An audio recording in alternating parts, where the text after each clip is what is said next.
Halo viewers, dimanapun kalian berada. Nah, pada video kali ini, Miss Irma akan menjelaskan tentang learning direct and indirect. Direct speech atau quoted speech merupakan sebuah kutipan langsung dari ucapan seseorang yang ditandai dengan question mark atau tanda petik. Sedangkan indirect speech atau reported speech, lebih sering dikenal dengan reported speech, juga memberikan informasi yang sama, namun perbedaannya adalah tidak mengutip secara langsung, melainkan mendeskripsikan ucapan tersebut dengan kalimat yang berbeda.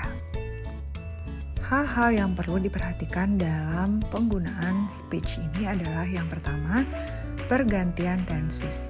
Di kedua speech ini terdapat pergantian tenses yang perlu kamu lakukan. Tapi ada pengecualian, yaitu jika kalimat pertama pada direct speech merupakan present tense atau future tense, maka tidak perlu adanya pergantian tenses di indirect speech. Contoh direct speech. Yang pertama, she says she is ill. You say, I drink a cup of coffee every morning. Yang ketiga, she said, I take yoga class once a week. Siska said, we are watching a movie. Johnny said, my sister have finished her class. Pada indirect speech yang menjadi, she says that she is ill. Yang kedua, you say that you drink a cup of coffee every morning. Dan yang terakhir, she said that she took yoga class once a week. Dilanjutkan dengan Siska said that they were watching a movie. Johnny said that her sister had finished her class. Hal yang kedua yang perlu diperhatikan yaitu pergantian waktu. Jika dalam direct speech terdapat keterangan waktu seperti now, tomorrow, today, yesterday, and tonight, maka pada indirect speech, keterangan waktu tersebut harus diganti.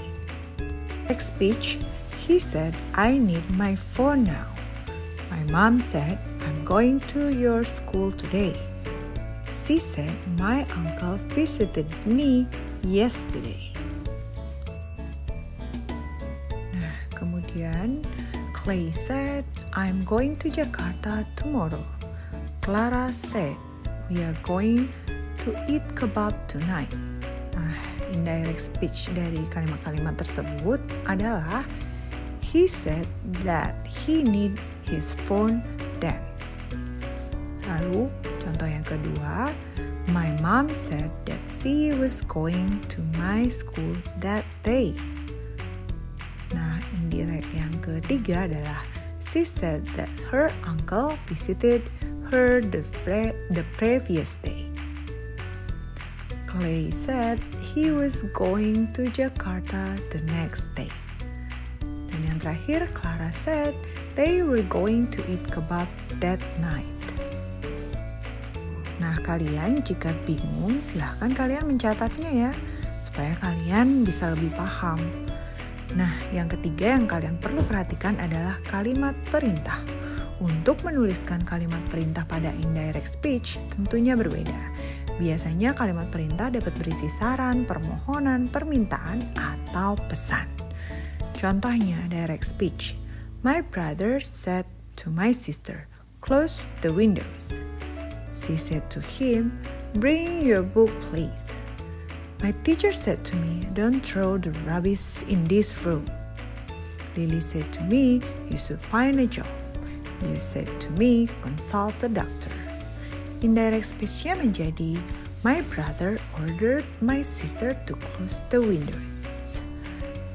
Dilanjut, she requested him to bring my book.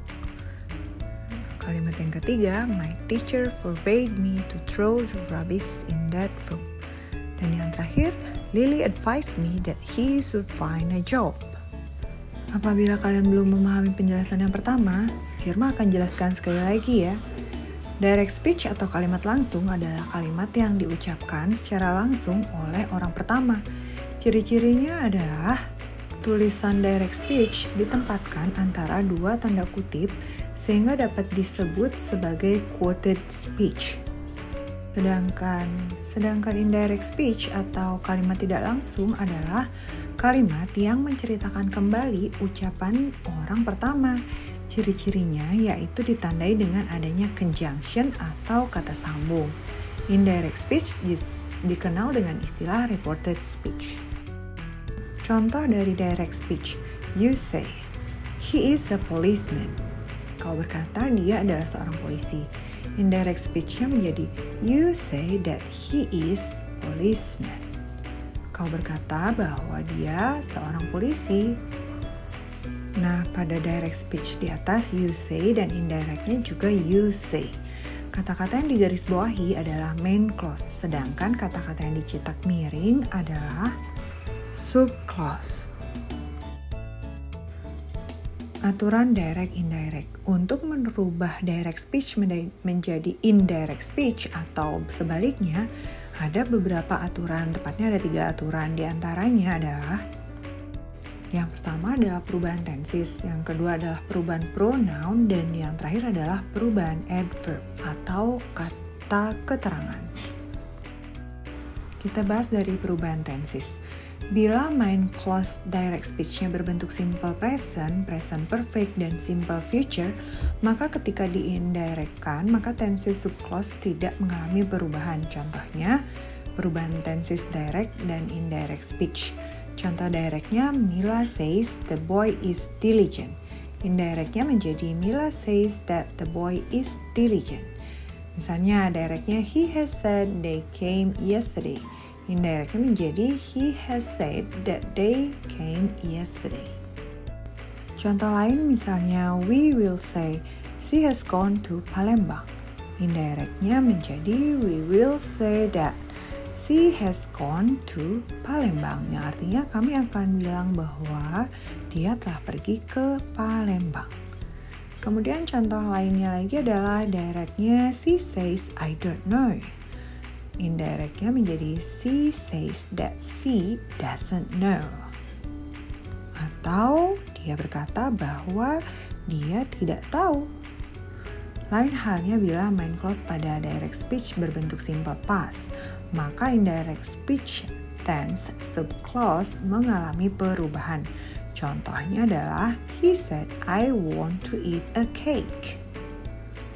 Di situ kalian akan lihat dia mengatakan he said, bukan he says, tapi he said. It means subclause-nya itu adalah main clause-nya adalah berbentuk simple past. Maka ia akan menjadi he said that he wanted to eat a cake. Jadi want menjadi wanted. Selain itu perubahan dari I juga menjadi he. Dan perhatikan ada kata hubung that. Nah, contoh yang lain lagi, misalnya Rania said I wrote a letter. And then indirectnya menjadi Rania said that she had written a letter. Jadi kalau dari simple past itu perubahannya menjadi dalam bentuk perfect. Menjadi Rania said that she had written a letter. Jadi dari verb simple past itu menjadi had written atau had ditambah dengan verb 3. Kan memang rumus dari perfect adalah seperti itu. Kemudian dilanjut dengan contoh kalimat lain. Maya said Harry contacted police. Dan indirectnya menjadi Maya said that Harry had contacted police. Contoh lainnya, I said I'm reading a book. Dan indirectnya menjadi I said that I was reading a book. Kemudian Yanda said I will call you. Dan indirectnya menjadi Yanda said that he would call me. Jadi perlu diperhatikan I berubah menjadi he dan you berubah menjadi me. Nah, itulah yang disebut dengan pergantian pronoun. Kemudian father said I was watching TV. Indirectnya menjadi father said that he had been watching TV. Jadi kalau was watching itu akan menjadi had been watching. Nah, ini adalah dikarenakan jika rumusnya adalah was watching atau dia menggunakan past continuous, maka pada indirectnya akan menjadi juga menjadi perfect continuous. Contoh direct yang lain adalah they said we can speak Japanese. Kemudian indirectnya menjadi they said that they could speak Japanese. Jadi we berubah menjadi they. Can berubah menjadi could. Meskipun main clause pada direct speech simple past, tetapi subclause pada indirect speech tidak akan mengalami perubahan tenses bila subclause itu merupakan kebenaran umum. Contohnya, my teacher said the world is round. Indirectnya akan menjadi the teacher said that the world is round. Nah, jadi karena bumi itu bulat adalah kebenaran umum, maka tidak perlu ada perubahan tenses maupun says atau said, tetap aja kedua-duanya tidak mengalami perubahan. Nah, dilanjut lagi, she said the sun rises in the east. Nah, matahari terbit di sebelah timur itu kan kebenaran umum. Jadi direct indirectnya itu akan menjadi she said that the sun rises in the east. Nah, yang lainnya lagi adalah aturan perubahan tenses dalam kalimat tanya. Pronoun dan adverb sama dengan aturan dalam kalimat berita yes, no, question. Jadi conjunctionnya itu akan berubah menjadi whether. Itu kurang lagi penulisannya, maaf ya. Contohnya adalah Risma ask me, are you interested in my lesson? Apakah kamu tertarik dengan pelajaran saya? Kemudian indirectnya menjadi Risma ask me if I was interested in her lesson. Di sini kita bisa melihat ask menjadi asked atau ask, sedangkan you menjadi I, dan sedangkan kalimat presentnya menjadi simple past menjadi was. Di ask, were we visiting our teacher? Apakah kita mengunjungi guru kita? Indirectnya menjadi Dodi wondered if we had been visiting our teacher. Nah, as itu akan menjadi wondered if. Kemudian were visiting-nya itu akan menjadi had been visiting. Nah, seperti yang tadi sudah dibahas bahwa past continuous akan menjadi perfect continuous. Kemudian ada contoh lain lagi, Rama asks, did Santi take my book here? Indirectnya menjadi Rama wanted to know if Santi had taken his book there. Here menjadi there, kemudian my book menjadi his book, dan kemudian ask menjadi wanted to know if. Dan kemudian here-nya menjadi there. Nah, anak-anak, sekali lagi Miss Irma ingatkan ya, kalau kalian masih bingung, kalian harus mencatatnya. Dan ini kan ada banyak perubahan tenses. Jadi mohon buat kalian belajarin aja dulu satu-satu ya tensesnya. Misalnya dari yang jangan dulu ke yes no question. Mungkin kalian bisa pahami dulu tenses-tenses yang lebih mudah-mudah, oke? Selamat belajar ya anak-anak. Jangan lupa untuk kalian selalu latihan soal mengenai kalimat langsung dan kalimat tidak langsung. Karena sekali lagi bukan masalah nilai, tapi kalian harus bisa membuat kalimat ini karena ini digunakan dalam percakapan.